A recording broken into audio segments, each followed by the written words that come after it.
वागेश्वरी हिंदी कक्षा में डॉक्टर नीरू मोहन वागेश्वरी आप सभी का स्वागत करती हैं। आज हम चर्चा करेंगे या अध्ययन करेंगे पद परिचय से सर्वनाम पद पर। पिछली कक्षा में हमने संज्ञा पद के विषय में जानकारी प्राप्त की थी, संज्ञा पद का अध्ययन किया था। आज हम सर्वनाम पद के विषय में चर्चा करेंगे। सर्वनाम, आप सभी को पता है कि सर्वनाम वह शब्द होते हैं या जो शब्द संज्ञा के स्थान पर प्रयुक्त किए जाते हैं वे सर्वनाम कहलाते हैं। हमारे संज्ञा के स्थान पर प्रयोग होने वाले सभी शब्दों को सर्वनाम कहते हैं, जैसे मैं, तुम, तू, आप, हम, वह, यह, जो, कोई, कुछ, क्या, ये सभी जो शब्द हैं वो सर्वनाम शब्द हैं, सर्वनाम के अंतर्गत आते हैं। और सर्वनाम, इन्हीं शब्दों के आधार पे जो है सर्वनाम के 6 भेद हैं। पुरुषवाचक सर्वनाम, निश्चयवाचक सर्वनाम, अनिश्चयवाचक सर्वनाम, प्रश्नवाचक सर्वनाम, संबंधवाचक सर्वनाम और निजवाचक सर्वनाम। पुरुषवाचक सर्वनाम, वक्ता, वक्ता अर्थात बोलने वाला, अपने लिए, श्रोता सुनने वाले के लिए अथवा किसी अन्य व्यक्ति के लिए जिन सर्वनामों का प्रयोग करता है उन्हें पुरुषवाचक सर्वनाम कहते हैं। और पुरुषवाचक सर्वनाम भी 3 प्रकार के हैं, मतलब पुरुषवाचक सर्वनाम के 3 उपभेद हैं। पहला उत्तम पुरुष सर्वनाम, वक्ता या लेखक जो वक्ता है जिन सर्वनामों का प्रयोग अपने लिए करता है, स्वयं के लिए करता है, उन्हें उत्तम पुरुष सर्वनाम कहते हैं, जैसे मैं, हम आदि। दूसरा होता है मध्यम पुरुष सर्वनाम, वक्ता या लेखक द्वारा, जो वक्ता है या लिखने वाला जो है वो जो सर्वनाम श्रोता के लिए प्रयुक्त करता है, सुनने वाले के लिए प्रयुक्त करता है, उन्हें हम क्या कहते हैं? मध्यम पुरुष सर्वनाम। जैसे तू, तुम, आप आदि। एक तो उसने अपने लिए किया जिसमें उत्तम पुरुष में मैं और हम, और मध्यम पुरुष में श्रोता के लिए, सुनने वाले के लिए तू, तुम, आप आदि। और तीसरे प्रकार का जो उपभेद है वो है अन्य पुरुषवाचक सर्वनाम। वक्ता जिन सर्वनामों का प्रयोग अपने या श्रोता के अतिरिक्त अन्य व्यक्तियों के लिए करते हैं उन्हें अन्य पुरुषवाचक सर्वनाम कहते हैं, जैसे यह है, वह है, ये, वे आदि। ये शब्द जो है अन्य पुरुषवाचक सर्वनाम कहलाते हैं। दूसरा जो भेद है सर्वनाम का दूसरा भेद, ये जो अभी हम 3 प्रकार के सर्वनामों की बात कर रहे थे वह पुरुषवाचक सर्वनाम के अंतर्गत आते हैं। अब हम बात करेंगे दूसरे सर्वनाम के भेद के, निश्चयवाचक सर्वनाम। निश्चयवाचक सर्वनाम जिस सर्वनाम के द्वारा पास या दूर स्थित व्यक्तियों, प्राणियों अथवा वस्तुओं की ओर संकेत किया जाए उन्हें निश्चयवाचक सर्वनाम कहते हैं, जैसे वह, यह, ये, वे। तो निश्चित सर्वनाम कहलाते हैं। ये जो शब्द हैं निश्चयवाचक सर्वनाम की श्रेणी में आते हैं। जैसे यह ले जाओ, तो अगर मैं किताब की ओर इशारा करके कहती हूँ कि यह किताब ले जाओ, यह ले जाओ, तो किताब की ओर इशारा कर रही हूँ, तो उस पर्टिकुलर उस निश्चित वस्तु की ओर इशारा कर रही हूँ। वह उठा लो, किसी निश्चित वस्तु की ओर इशारा कर रही हूँ। तो यहाँ यह और वह निश्चयवाचक सर्वनाम है। अब पुरुषवाचक सर्वनाम में अगर मैं उदाहरण लूँ तो मैं घर जा रहा हूँ, मैंने अपने लिए कहा। हम घर जा रहे हैं, ये भी पुरुषवाचक सर्वनाम है, मैं और हम मैंने कहा था। दूसरा मैंने कहा था पुरुषवाचक सर्वनाम में मध्यम पुरुष, तू यहाँ से जा, तुम यहाँ से जाओ, आप यहाँ से जाइए, ये मध्यम पुरुष में आ जाते हैं। उसके बाद मैंने कहा था अन्य पुरुष की बात करी थी मैंने, वह घर गया, मैं किसी तीसरे की बात कर रही हूँ। वे घर गए, यहाँ पर भी मैं किसी तीसरे की बात कर रही हूँ, अन्य पुरुष की बात कर रही हूँ। निश्चयवाचक सर्वनाम में किसी निश्चित वस्तु की या व्यक्ति की या स्थान की ओर इशारा किया जाए, यह ले जाओ, वह उठा लो, तो किसी निश्चित चीज़ की ओर इशारा किया जाए तो वह निश्चयवाचक सर्वनाम होते हैं। अनिश्चयवाचक सर्वनाम, जिन सर्वनामों से निश्चित वस्तु एवं व्यक्ति का बोध ना हो, मतलब अनिश्चितता दर्शाते हैं। अनिश्चित व्यक्ति वस्तु का बोध हो, निश्चित वस्तु का बोध ना हो, उन्हें अनिश्चयवाचक सर्वनाम कहते हैं। और ये कौन से सर्वनाम होते हैं? कोई, कुछ, किसी। जैसे उदाहरण मैं लेती हूँ, बाहर कोई खड़ा है, मुझे नहीं पता कौन खड़ा है, अनिश्चितता दर्शा रहे हैं और मैं नहीं जानती कौन खड़ा है, कि कोई खड़ा है, ठीक है। मेरे लिए कुछ लेते आना, कुछ भी लेते आना, तो मैंने किसी निश्चित चीज़ या वस्तु की ओर इशारा नहीं किया, कुछ का मैंने कहा, तो यहाँ अनिश्चयवाचक सर्वनाम है। अब आते हैं प्रश्नवाचक सर्वनाम। चौथा जो भेद है वो प्रश्नवाचक सर्वनाम है। तो ये बहुत ही आसान होता है कि जिन सर्वनाम शब्दों का प्रयोग प्रश्न पूछने के लिए किया जाता है वह प्रश्नवाचक सर्वनाम कहलाते हैं। जैसे कौन, क्या, कैसे। अगर मैं उदाहरण आपके सामने प्रस्तुत करती हूँ तो वह कौन है, बाहर कौन आया है, आप क्या खा रहे हैं। और ध्यान दीजिएगा कि इस प्रकार के जो वाक्य होते हैं जहाँ पर प्रश्नवाचक शब्दों का या प्रश्नवाचक सर्वनाम का प्रयोग होता है, वहाँ अंत में प्रश्नवाचक चिन्ह भी ज़रूर होगा। तो प्रश्नवाचक जो सर्वनाम हैं उनको पहचानने में बहुत ही सरलता होती है। उसके बाद पांचवा जो भेद है सर्वनाम का वो है संबंधवाचक सर्वनाम।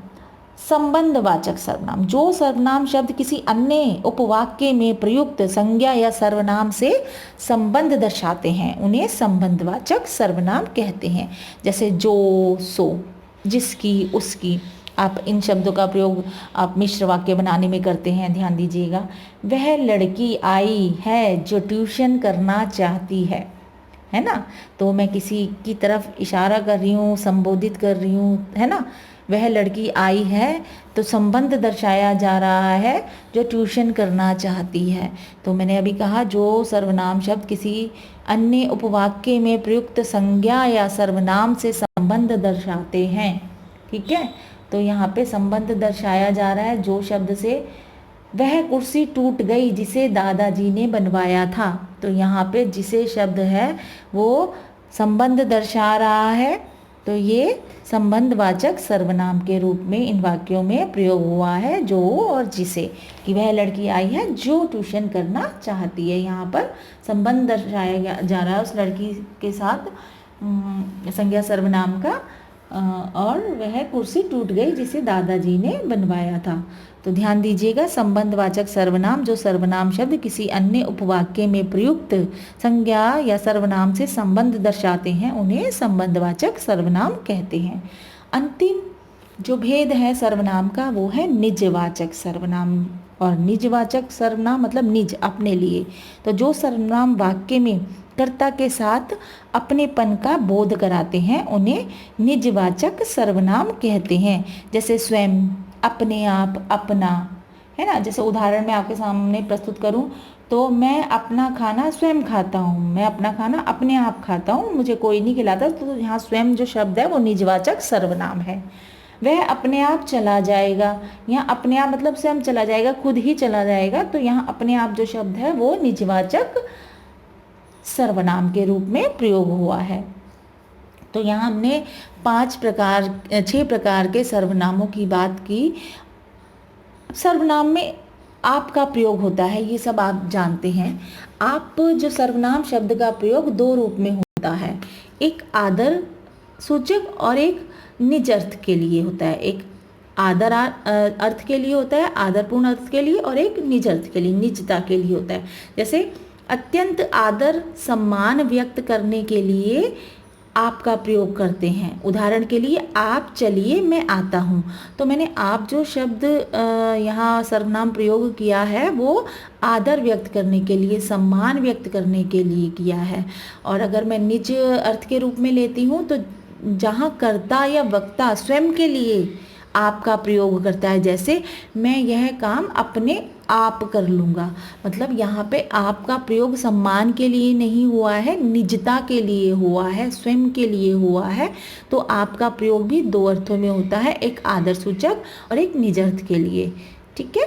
और उसके बाद अब हम बात करेंगे कि सर्वनाम पदों का परिचय देते समय हमें कौन सी बातों का ध्यान रखना है, क्योंकि ये मुख्य जो है बात होती है कि हमें जब हम पद परिचय दे रहे हैं तो हमें किन किन बातों का ध्यान रखना है। सबसे पहले तो आप ये ध्यान रखिएगा कि सर्वनाम जो पद का परिचय देते समय भी हमें कुछ व्याकरणिक कोटियों का, कुछ व्याकरणिक इकाइयों का ध्यान रखना होता है। और सर्वनाम पद का पद परिचय देते हुए हमें पुरुष का, लिंग का, पुरुष 3 प्रकार के होते हैं, लिंग का, वचन का, कारक का और क्रिया के साथ संबंध का, जैसे हम संज्ञा में करते हैं। इसमें हमें पुरुष भी देखना होता है कि वो मध्यम पुरुष है, उत्तम पुरुष है या अन्य पुरुष है। तो यहाँ एक चीज़ और बढ़ जाती है, व्याकरणिक कोटि जो हम देखते हैं वहाँ हम पुरुष का भी ध्यान रखते हैं, और बाकी वही संज्ञा की तरह हम व्याकरणिक कोटियों का यहाँ पे हम यहाँ बोध करते हैं लिंग, वचन, कारक और क्रिया के साथ जो संबंध होता है सर्वनाम का, वो चीज़ देखते हैं। अब सर्वनाम पदों का परिचय देते समय हमें बहुत सी बातों का ध्यान रखना होता है। सबसे पहले वैसे तो संज्ञा और सर्वनाम, जो संज्ञा सर्वनाम दोनों अर्थ के स्तर पर एक हैं। अगर अर्थ के स्तर पर देखें तो दोनों एक ही हैं, किंतु सर्वनाम संज्ञा की तरह लिंग के अनुसार नहीं बदलते। ये ध्यान दीजिएगा, जो संज्ञा सर्वनाम है वो संज्ञा की तरह लिंग के अनुसार नहीं बदलते, अतः पद परिचय के अंतर्गत लिंग की सूचना नहीं दी जाएगी, ध्यान रखिएगा। दूसरा, सर्वनाम केवल वचन के अनुसार बदलते हैं, अतः यह सूचना दें कि सर्वनाम एक वचन रूप में है या बहुवचन रूप में। ये मुख्य बात है कि आपने सर्वनाम का परिचय देते समय ये जरूर दर्शाना है कि वह सर्वनाम जो प्रयुक्त हुआ है वो एक वचन में है या बहुवचन में है, तो ये आपको ज़रूर बताना है। और पुरुषवाची सर्वनाम किस पुरुष से संबंधित है ये सूचना भी देनी है कि वह उत्तम पुरुष से संबंधित है, मध्यम पुरुष से संबंधित है या फिर अन्य पुरुष से संबंधित है। चौथा, सर्वनामों का भी क्रिया के साथ वही संबंध होता है जो संज्ञाओं का होता है, क्योंकि हमें भली भांति हम परिचित हैं कि संज्ञा के स्थान पर ही सर्वनामों का प्रयोग किया जाता है, तो इसलिए सर्वनामों का भी क्रिया के साथ वही संबंध होगा जो संज्ञा का होता है। अतः सर्वनाम किस कारक में है यह सूचना भी अवश्य देनी चाहिए। जैसे आप संज्ञा की सूचना देते हैं कि संज्ञा किस कारक में है, वैसे ही सर्वनाम के लिए भी यह बताना है, सर्वनाम के लिए भी हमें यह चीज़ दर्शानी है कि वह किस कारक में है। पांचवा, अनिश्चयवाचक सर्वनाम के 2 रूप हैं, ये ध्यान रखिएगा, कोई तथा कुछ। और ध्यान रखें कि कोई का प्रयोग प्राणियों के लिए होता है। अगर हम अनिश्चयवाचक सर्वनाम में कोई सर्वनाम का प्रयोग कर रहे हैं तो वह हम प्राणियों के लिए कर रहे हैं, और कुछ का प्रयोग वस्तुओं के लिए किया जाता है। तो ये मुख्य बात ध्यान देने योग्य है कि कोई का प्रयोग जो है प्राणियों के लिए किया जाता है और कुछ का प्रयोग वस्तुओं के लिए प्रयोग किया जाता है। अतः कोई सर्वनाम प्राणियों की संख्या की और तथा कुछ जो सर्वनाम है वो वस्तुओं की या वस्तुओं के परिमाण की ओर संकेत करता है, और जो है कोई जो है वो सर्वनाम प्राणियों की संख्या के लिए। तो अतः कोई का परिचय अनिश्चयवाचक संख्यावाची सर्वनाम तथा कुछ का परिचय क्या देना है, अनिश्चयवाचक परिमाणवाची सर्वनाम, मतलब अनिश्चयवाचक परिमाणवाची सर्वनाम कुछ के लिए और कोई के लिए अनिश्चयवाचक संख्यावाची सर्वनाम। ये आपने उसका परिचय जरूर देना है, स्पष्ट करना है पद परिचय करते समय। छठी बात आपको क्या ध्यान रखनी है कि निश्चयवाचक सर्वनाम के एक वचन तथा बहुवचन दोनों रूप मिलते हैं, ये ध्यान रखिएगा। ये है ये, वह वे, तो यहाँ पे निश्चयवाचक सर्वनाम के 2 रूप मिलते हैं, एक वचन में भी मिलते हैं और बहुवचन में भी मिलते हैं। एक और बात क्या ध्यान रखनी है आपने कि प्रश्नवाचक सर्वनाम में कौन का प्रयोग प्राणी के लिए, ध्यान दीजिए, कौन का प्रयोग प्राणी के लिए तथा क्या जब हम प्रयोग करते हैं तो वस्तु के लिए किया जाता है, और इनके बहुवचन रूप इस प्रकार मैं कुछ आपको वाक्य दे रही हूँ, तो उस प्रकार आप समझ सकते हैं कि कौन और क्या का प्रयोग किस तरह से वाक्यों में होता है और किस प्रकार से आप पद परिचय उसका देंगे। जैसे कौन, कौन लोग या कौन कौन। जैसे एक वचन में बाहर कौन खड़ा है, यहाँ एक वचन में प्रयोग हुआ, और बहुवचन में बाहर कौन कौन खड़ा है, यहाँ बहुवचन के रूप में हुआ। अब क्या क्या प्रयोग देखिए, क्या, क्या का प्रयोग एक वचन के रूप में, आप क्या लाए हैं। अगर आपका उत्तर है किताब, तो एक चीज़ के लिए है, हम एक चीज़ की बात कर रहे हैं। अब बहुवचन के रूप में कैसे होगा कि आप क्या क्या लाए हैं, आप कुछ भी ला सकते हैं, दाल चावल चीनी सब्जी रोटी कुछ भी ला सकते हैं, तो वो बहुवचन के रूप में दो बार जैसे क्या क्या लाए हैं, तो वो बहुवचन के रूप में प्रयोग हो गया कौन और क्या का प्रयोग। तो ध्यान दीजिएगा, प्रश्नवाचक सर्वनाम में कौन का प्रयोग प्राणी के लिए तथा क्या का प्रयोग वस्तु के लिए किया जाता है, और इनके बहुवचन रूप भी प्रयोग में किए जाते हैं। तो ये मैंने आपको एक्सप्लेन, जैसे अगर एक और लूँ, आप क्या ले जा रहे हैं, किताबें, है ना, क्या ले जा रहे हैं, क्रिया में देखिए परिवर्तन है, बहुवचन में पूछी गई है, तो यहाँ पर भी बहुवचन के रूप में क्या का प्रयोग हुआ है। तो क्या सर्वनाम का प्रयोग एक वचन में या बहुवचन में है या नहीं है, इस आपको पद परिचय करते समय ध्यान रखना है। उदाहरण के लिए मैं कुछ वाक्य आपके सामने प्रस्तुत करती हूँ, सर्वनाम का पद परिचय कैसे देंगे। हमारे पास एक वाक्य है, आपने मुझको बुलाया था इसलिए मैं आया हूँ। अब यहाँ आप पहचान गए होंगे कि आपने भी सर्वनाम है, मुझको भी सर्वनाम है और मैं भी सर्वनाम है। अब अगर मैं तीनों सर्वनामों का पद परिचय दूं, तो आपने पुरुषवाचक सर्वनाम है, आपने पुरुषवाचक सर्वनाम है, आदर्शसूचक है, मध्यम पुरुष में है, मध्यम पुरुष में है, ये आपने मध्यम पुरुष में है, मैं दूसरे से बात कर रही हूँ तो ये मध्यम पुरुष में है, ये ध्यान रखिएगा। एक वचन है, आदर्शसूचक में है, जैसे मैंने बताया। कर्ता कारक में आपने देखिए, आपने, कर्ता ने, तो कर्ता कारक में है, कारक चिन्ह कौन सा प्रयोग हुआ है, कर्ता का। बुलाना क्रिया के लौकिक कर्ता प्रकार्य कर रहा है, क्रिया भी उसी के अनुरूप ही बदल गई है। मुझको पुरुषवाचक में है, मेरे लिए बात हो रही है। उत्तम पुरुष में मेरे लिए ही बात हो रही है। मुझको एक वचन में है, कर्म कारक में है, को परसर्ग चिन्ह है तो ये कर्म कारक में है। बुलाना क्रिया के प्रत्यक्ष कर्म का प्रकार्य है। मुझको बुलाया था इसलिए मैं आया हूँ, मतलब बुलाना क्रिया के अप्रत्यक्ष कर्म का प्रकार्य है। यहाँ अगर मैं की बात करती हूँ, यहाँ मैं भी एक हमने सर्वनाम का प्रयोग किया है, पुरुषवाचक में है। उत्तम पुरुष एक वचन, यहाँ कहीं परेशानी नहीं है, ये बिल्कुल क्लियरली स्पष्ट है, बिल्कुल साफ तौर से स्पष्ट है। कर्ता कारक में है, आना क्रिया के लौकिक कर्ता का प्रकार्य है। आया हूँ आना क्रिया है, उसका लौकिक कर्ता का प्रकार्य है। तो इस प्रकार से आप सर्वनाम पदों का परिचय देंगे, और सर्वनाम का परिचय देते समय कोई भी दुविधा नहीं आनी चाहिए, क्योंकि हर चीज़ के बारे में जानकारी दे दी गई है। एक और उदाहरण आपके सामने प्रस्तुत करती हूँ, जिससे आपको और अच्छा क्लियर हो जाएगा और अच्छे से समझ पाएंगे। वह स्वयं खाना बनाती है, यहाँ वह अन्य पुरुष की बात कर रहे हैं हम, तो अन्य पुरुषवाचक सर्वनाम है, एक वचन में है, एक ही व्यक्ति की बात हो रही है। कर्ता कारक में है, कर्ता कारक में है, ये बनाना क्रिया के लौकिक कर्ता का प्रकार्य है, लौकिक कर्ता के रूप में यहाँ पे प्रस्तुत है। स्वयं, यहाँ स्वयं भी निजवाचक सर्वनाम है, हमने निजवाचक सर्वनाम कहा, मैं स्वयं, अपने आप, है ना, खुद, ये सब जो शब्द हैं वो निजवाचक सर्वनाम है। तो यहाँ स्वयं जो है निजवाचक सर्वनाम है, एक वचन में है, कर्ता कारक में है, और सर्वनाम वह पर बल देने का प्रकार्य है। वह स्वयं खाना बनाता है, बल दे रहा है यहाँ पर।